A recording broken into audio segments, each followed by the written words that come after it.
Hi hello welcome back my YouTube channel. ಇವತ್ತಿನ ಈ video ಬಂದುಬಿಟ್ಟು ನನ್ನ ಬರ್ತ್ಡೇ ವ್ಲಾಗ್ ಆಗಿರುತ್ತೆ. ಇವತ್ತು ನಮ್ಮ ಯಜಮಾನರು ನನ್ನನ್ನು ಹೊರಗಡೆ ಕರ್ಕೊಂಡು ಹೋಗ್ತಿದ್ದಾರೆ. ಎಲ್ಲಿಗಪ್ಪ ಅಂತಂದರೆ ಬೀಚ್ ಸೈಡ್ ಒಂದು ರೆಸಾರ್ಟ್ ಕಡೆ. ಬನ್ನಿ ನೋಡೋಣ ಹೌ ವಾಸ್ ಮೈ ಡೇ. ನಿದ್ದೆ ಬಂದಿಲ್ಲ ಇವತ್ತಾ?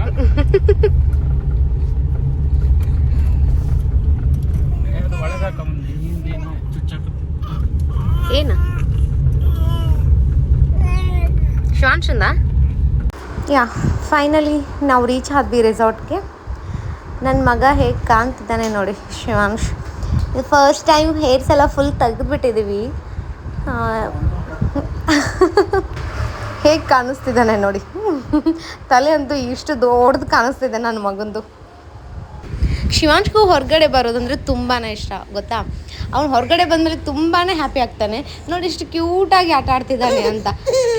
ಅವನಿಗೆ ತುಂಬ ಜೋರು ನಿದ್ದೆ ಇತ್ತು, ಇವಾಗ ನಿದ್ದೆನೂ ಹೋಗ್ಬಿಟ್ಟಿದೆ. ನನ್ನ ಮಗ ನೋಡೋದಕ್ಕೆ ಮಾತ್ರ ಸೈಲೆಂಟು, ಬಟ್ ತುಂಬಾ ಓಡಾಡೋದನ.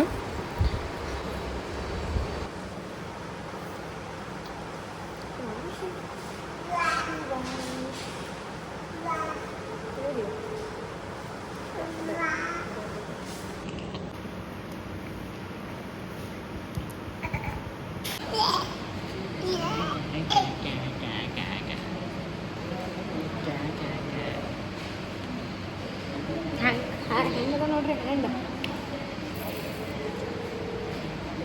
ತೂಕಲ್ ಬಿಡು ತೂಕಲ್.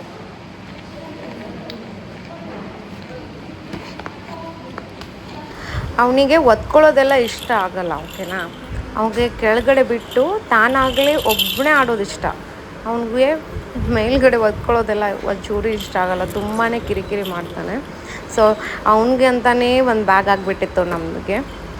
ಅವ್ನಿಗೆ ಬೇಕಾಗಿರೋ ಥಿಂಗ್ಸ್ ಎಲ್ಲ ತೊಗೊಂಬಂದಿದ್ದೆ ನೋಡಿ. ಅವ್ನಿಗೆ ಇಲ್ಗಂಜಿ ಮತ್ತು ಅವನೊಂದಿಷ್ಟು ಟಾಯ್ಸ್ ಇತ್ತು, ಅದೆಲ್ಲ ತೊಗೊಂಡು ಅವ್ನ ಬದಲಿ ನಾನೇ ಕೈಲಿ ಹಿಡ್ಕೊಂಡು ಆಟ ಆಡ್ತಾ ಇದ್ದೀನಿ ಅನ್ನೋ ಥರ ಕಾಣ್ತಾ ಇತ್ತು ಬೇರೆಯವ್ರ ಕಣ್ಣಿಗೆ. ನೋಡಿ ತಂದೆ ಮಗ ಇಬ್ಬರು ಹೇಗಿದ್ದಾರೆ ಅಂತ. ಇಬ್ಬರು ಸೇಮ್.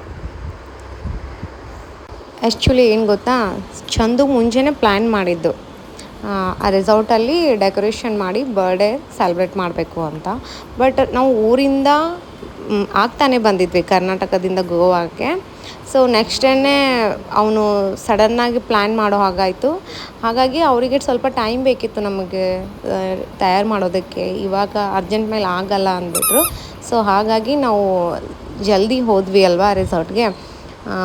ಹೋದ್ಮೇಲೆ ಅವರು ಅಲ್ಲಿ ಸ್ವಲ್ಪ ಹೊತ್ತು ನಮ್ಮನ್ನು ಕೂರಿಸ್ಬಿಟ್ಟು ಅವರು ಒಳಗಡೆ ಎಲ್ಲ ಡೆಕೋರೇಷನ್ ಮಾಡಿ ಸ್ವಲ್ಪ ನಮ್ಮನ್ನು ವೆಯ್ಟ್ ಮಾಡೋಕೆ ಇಟ್ಟಿದ್ರು ಹೊರಗಡೆ. ಇವಾಗ ನಾವು ರೂಮ್ಗೆ ಹೋಗ್ತಿದ್ದೇವೆ.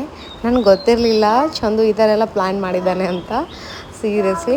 ಬಟ್ ಅವ್ನು ಕಮ್ಮಿ ಆಯಿತಾ ಈ ಥರ ಎಲ್ಲ ಸರ್ಪ್ರೈಸ್ ಅಂತ ಮತ್ತು ಇಂಥದ್ರೆಲ್ಲ ಇಂಟ್ರೆಸ್ಟ್ ತೋರಿಸೋದು ಕಡಿಮೆ. ಹೌದು, ಅವ್ನ ವಿಷಯದಲ್ಲಾಗಲಿ ಅಥವಾ ನಮ್ಮ ವಿಷಯದಲ್ಲಾಗಲಿ. ಬಟ್ ಇವಾಗಿಲ್ಲ, ಎಲ್ಲರಿಗೂ ಸರ್ಪ್ರೈಸ್ ಕೊಡ್ತಾನೆ, ಗಿಫ್ಟ್ ಮಾಡ್ತಾನೆ. I so happy.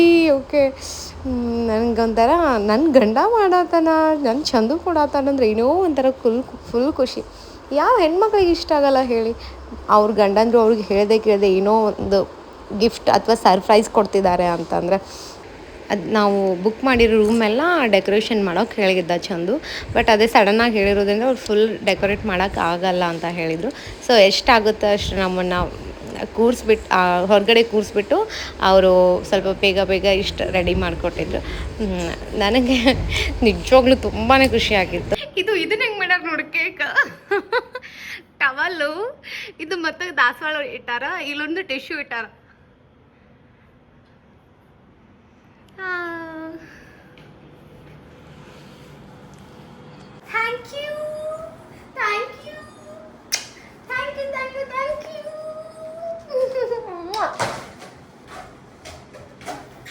ನಮ್ಮ ಶಿವಾಂಶ್ಗೆ ಆ ಬಲೂನ್ ಅಂತೂ ತುಂಬಾ ಲೈಕ್ ಆಗಿತ್ತು. ಅದ್ರ ಜೊತೆ ತುಂಬಾ ಆಟ ಆಡ್ತಾಯಿದ್ದ. ಅವನು ಹ್ಯಾಪಿ ಕೂಡ ಆಗಿದ್ದ ತುಂಬ ಜಾಸ್ತಿ. ಓಕೆ, ಇವಾಗ ನಾವು ಬೀಚ್ಗೆ ಹೋಗ್ಬೇಕಂತ ಪ್ಲ್ಯಾನ್ ಮಾಡ್ಕೊಂಡಿದ್ದೆ. ಸೊ ಡ್ರೆಸ್ ಚೇಂಜ್ ಮಾಡಿಬಿಟ್ಟು ಇವಾಗ ಬೀಚ್ ಕಡೆ ಹೋಗ್ತಾ ಇದ್ದೀವಿ. ನಂಗೆ ಬೀಚ್ ಅಂದರೆ ತುಂಬಾ ಇಷ್ಟ ಗೊತ್ತಾ.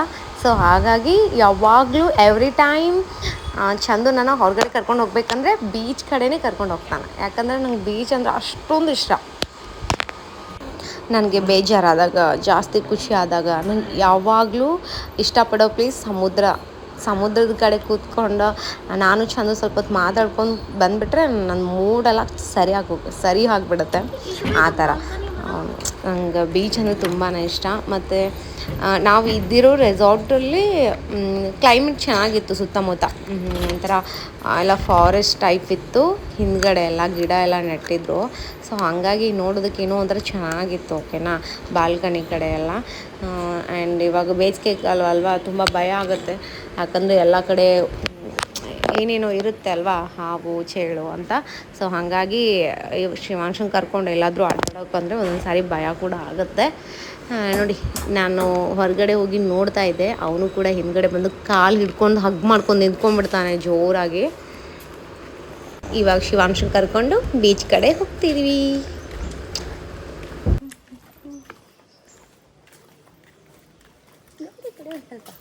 ನೋಡಿ ನಗು.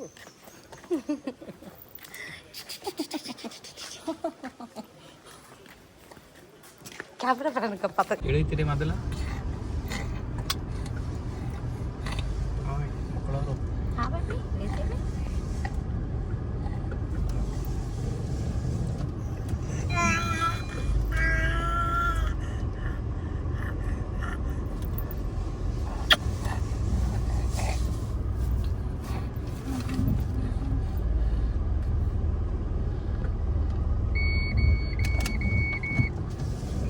ಕಿತ್ತೇರು ಬಂದಾರ್ರಿ.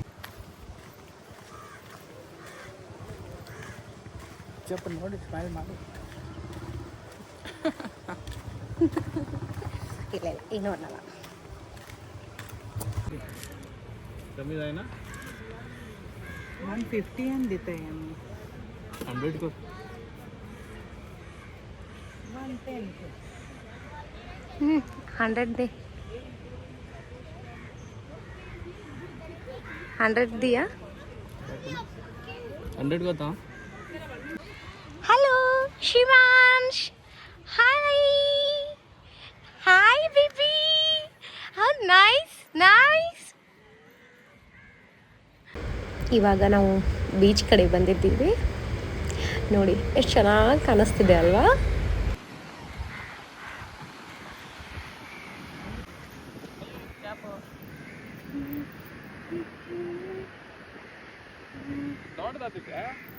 ಅದು ಗಾಳಿ ನಿಂದ್ರಲ್ಲ ಅದು.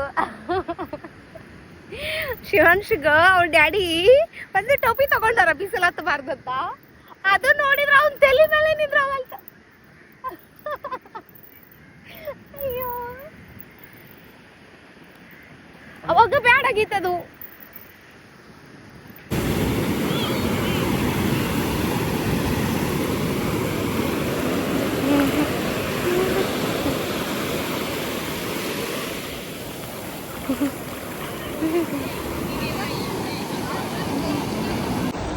ನನಗೆ ಈ ಸಮುದ್ರದ ಕಡೆ ಆಟ ಆಡೋದಂದ್ರೆ ತುಂಬಾ ಇಷ್ಟ. ಮತ್ತು ಅದರ ಸೌಂಡು, ಅದು ಕಣ್ಣು ಮುಚ್ಕೊಂಡು ಆ ಸೌಂಡ್ ಕೇಳ್ತಾ ಇದ್ದರೆ ಎಷ್ಟು ಖುಷಿ ಅನ್ನಿಸ್ತಾ ಗೊತ್ತಾ. ನನಗಂತೂ ತುಂಬಾ ಇಷ್ಟ. ಸೊ ಹಾಗಾಗಿ ನಾನು ಆಟ ಆಡೋದು ತುಂಬಾ ಜಾಸ್ತಿ ಸಮುದ್ರದ ಹತ್ರ ಬಂದಾಗ. ಸೊ ಒಂದೊಂದು ಸಾರಿ ನಾವು ಸ್ನಾನ ಮಾಡೋದಕ್ಕೆ, ಆಟ ಆಡೋದಕ್ಕಂತಲೇ ಬರ್ತೀವಿ. ಒಂದೊಂದು ಸಾರಿ ಸಮುದ್ರದ ಸೌಂಡು, ಅಲೆಗಳು, ಒಂಥರ ಏನೋ ಒಂಥರ ಖುಷಿ ನನಗೆ. ಸೊ ಹಾಗಾಗಿ ನನಗೆ ತುಂಬಾ ಇಷ್ಟ. ಏನು ಗೊತ್ತಾ, ನಾನಿಲ್ಲಿ ನೀರಲ್ಲಿ ಎಂಜಾಯ್ ಮಾಡ್ಕೊಂಡು ಆಡಕತ್ತೀನಿ. ಬಟ್ ನನ್ನ ಹಸ್ಬೆಂಡು ನನ್ನ ಮಗುನ ಕರ್ಕೊಂಡು ಅಲ್ಲಿ ಇದ್ಕೊಂಡು ಚೆನ್ನಾಗಿ ಸಂಭಾಳಿಸ್ತಿದ್ದಾನಂದರೆ ನಮ್ಮ ಶಿವಾಂಶನ ನೋಡಿ ತೋರಿಸ್ತೀನಿ. ತುಂಬಾ ಲಕ್ಕಿ ನಾನು. ಎಷ್ಟು ಚೆನ್ನಾಗಿ ಸಂಭಾಳಿಸ್ತಿದ್ದಾನೆ ನೋಡಿ ನನ್ನ ಗಂಡ. ಅವ್ನು ನಿಲ್ತಿಲ್ಲ, ಕಿರಿಕಿರಿ ಮಾಡ್ತಿದ್ದಾನೆ ತುಂಬ.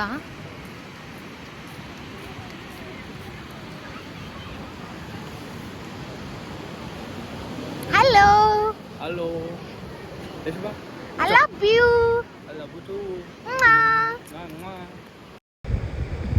ಚಂದು ನನ್ನ ಲೈಫಲ್ಲಿ ಬಂದಿರಲಿಲ್ಲ ಅಂದಿದ್ರೆ ನನ್ನ ಲೈಫ್ ಇಷ್ಟೊಂದು ಬ್ಯೂಟಿಫುಲ್ ಆಗಿರೋಕ್ಕೆ ಸಾಧ್ಯನೇ ಇಲ್ಲ ಅಂತ ಅನಿಸುತ್ತೆ. ಥ್ಯಾಂಕ್ ಯು ಗಾಡ್, ಇಂಥ ಹುಡುಗನ ನನ್ನ ಜೀವನದಲ್ಲಿ ಕೊಟ್ಟಿದ್ದಕ್ಕೆ. And thank you so much ನನ್ನ ಲೈಫಲ್ಲಿ ನೀವು ಬಂದಿದ್ದಕ್ಕೆ. ನನ್ನ ತುಂಬ ಚೆನ್ನಾಗಿ ನೋಡ್ಕೋತಾರೆ ನನ್ನ ಗಂಡ. I am so lucky.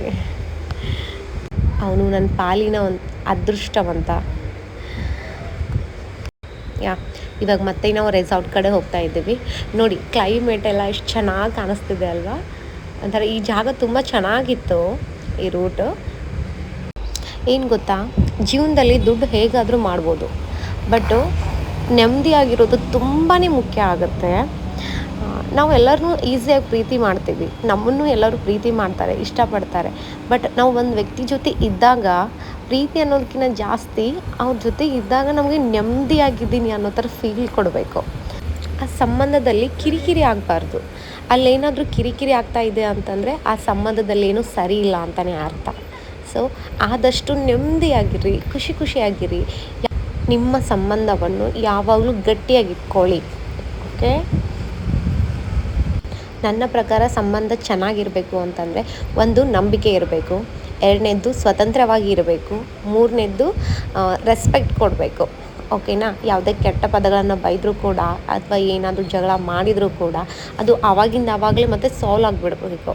ಅಂದರೆ ಮತ್ತೆ ನಾವು ತಕ್ಷಣ ಕೂಡಿಬಿಡಬೇಕು, ಆ ಥರ ಇರಬೇಕು ಸಂಬಂಧ. ಓಕೆ, ಯಾವುದನ್ನು ಯಾರಿಂದನೂ ಬಿರುಕು ಮಾಡೋಕ್ಕೆ ಬಿಡಬೇಡಿ. ಆದಷ್ಟು ನಿಮ್ಮ ಸಂಬಂಧಗಳನ್ನು ನೀವೇ ಕಾಪಾಡಿಕೊಳ್ಳಿ. ಆ್ಯಂಡ್ ನಾವು ರೂಮಿಗೆ ಬಂದುಬಿಟ್ಟು ಸ್ನಾನ ಗೀನ ಮಾಡಿ ಇವಾಗ ಸ್ವಲ್ಪ ಚಹಾ ಮಾಡ್ಕೋಬೇಕು ಅಂತ ರೆಡಿ ಮಾಡ್ಕೋತಾ ಇದ್ದೇನೆ.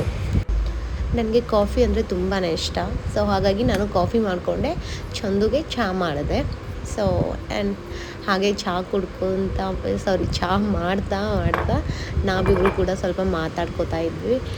ಆ್ಯಂಡ್ ನಿಮಗೆ ಇದೊಂದು ಹೇಳ್ತೀನಿ, ಯಾವಾಗಲಾದರೂ ಫ್ರೀ ಆಗಿದ್ದಾಗ ನೀವು ಗಂಡ ಹೆಂಡತಿ ಅಥವಾ ಮನೇಲಿ ಯಾರೋ ವ್ಯಕ್ತಿಗಳಿರಲಿ, ಒಬ್ರಿಗೊಬ್ರು ಕೂತ್ಕೊಂಡು ಫೋನ್ ನೋಡೋದನ್ನು ಬಿಟ್ಟು ನೇರವಾಗಿ ಮಾತಾಡ್ಕೊಳ್ಳಿ. ಓಕೆನಾ. ಅದು ಏನೇ ಆಗಿರ್ಬೋದು, ಏನಾದರೂ ಇವತ್ತು ನಾನು ಊಟ ಮಾಡಿರ್ಬೋದು, ಇವತ್ತು ನಾನು ಏನೇನು ಮಾಡಿದೆ, ಏನು ಕೆಲಸ ಮಾಡಿದೆ, ಯಾರ ಜೊತೆ ಮಾತಾಡಿದೆ, ನಾನು ಏನು ಮಾಡಿದೆ, ಎಲ್ಲದನ್ನು ಕೂಡ ಕೂತ್ಕೊಂಡು ನೀವು ಅವ್ರ ಜೊತೆ ಹೇಳ್ಕೊಳ್ಳಿ. ಓಕೆನಾ. ಎಷ್ಟು ನೀವು ಮಾತಾಡ್ಕೊಂಡು ಮನಸ್ಸು ಬಿಚ್ಚಿ ಮಾತಾಡ್ಕೊಂಡು ಶೇರ್ ಮಾಡ್ತೀರಲ್ವ ಎಲ್ಲ ವಿಷಯಗಳನ್ನು. ಸೊ ಅದು ಒಂಥರ ಏನೋ ನಿಮಗೆ ಅಟೆನ್ಷನ್ ಜಾಸ್ತಿ ಕೊಡುತ್ತೆ ಅನ್ನೋ ಥರ ಫೀಲ್ ಆಗುತ್ತೆ. ಇದನ್ನೆಲ್ಲ ಯಾಕೆ ಹೇಳ್ತಿದ್ದೀನಿ ಅಪ್ಪ ಅಂತಂದರೆ, ಮದುವೆ ಆದಮೇಲೆ ಹೆಣ್ಮಕ್ಳಿಗೆ ಸಂಬಂಧಗಳನ್ನು ನಿಭಾಯಿಸ್ಕೊಂಡು ಚೆನ್ನಾಗಿ ನಡೆಸ್ಕೊಂಡು ಹೋಗೋದೇ ಒಂದು ಸವಾಲಾಗೋಗಿರುತ್ತೆ. ಹಾಗಾಗಿ ಹೇಳ್ತಾ ಇರೋದು ಈ ಮಾತನ್ನು. ಹಾಗೆ ಕೆಲವೊಂದಿಷ್ಟು ಜನಗಳಿಗೆ ನಾವು ಒಂದು ಮಾತು ಕೂಡ ಹೇಳಬೇಕು. ಈಗ ಕೆಲವೊಂದಿಷ್ಟು ಜನ ಅನ್ಕೋತಾರೆ, ಮಾತಾಡ್ಕೋತಾರೆ, ಅವಳು ಆ ಬಟ್ಟೆ ಹಾಕ್ತಾಳೆ, ಇವಳು ಈ ಥರ ಬಟ್ಟೆ ಹಾಕ್ತಾಳೆ. ನೋಡಿ, ಬಟ್ಟೆದಲ್ಲಿ ಏನೂ ಇರಲ್ಲ ಗುರು. ಓಕೆನಾ. ಎಲ್ಲರೂ ಎಲ್ಲ ರೀತಿಯಿಂದನೂ ಬಟ್ಟೆ ಹಾಕ್ತಾರೆ, ಅವ್ರ ಇಷ್ಟ, ಅದು ಅವ್ರ ಲೈಫ್, ಅವ್ರ ಇಷ್ಟ.